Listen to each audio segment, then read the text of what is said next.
Pemirsa, proyek Bendungan Sidan yang saat ini sedang pelaksanaan pembangunan ke depan diharapkan bisa memberikan kesejahteraan bagi rakyat Bali.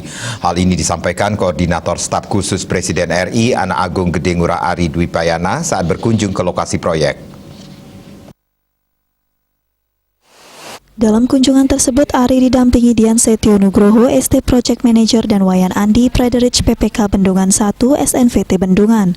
Rombongan melihat langsung seluruh areal kawasan pembangunan bendungan dari areal Anjungan, yang kemudian dilanjutkan dengan meninjau pembangunan terowongan Pangelak yang masih dalam tahap pembangunan. Bendungan Sidan merupakan proyek strategis nasional PSN yang ditetapkan berdasarkan Perpres nomor 56 tahun 2018. Terletak pada aliran sungai Tukat Ayung.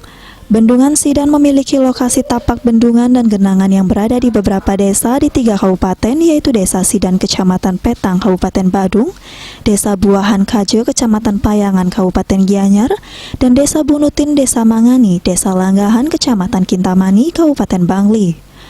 Ari menyampaikan harapan agar keberadaan bendungan ini bisa memberikan kesejahteraan bagi rakyat Bali dengan tetap menjaga dan melestarikan alam serta lingkungan sekitarnya.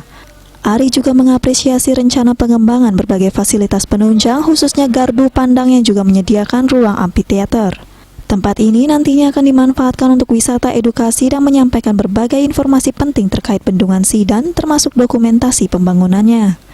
Setelah berfungsi secara penuh, Bendungan Sidan akan memberikan pasokan air baku bagi Kota Denpasar, Kabupaten Badung, Kabupaten Gianyar, dan Kabupaten Tabanan.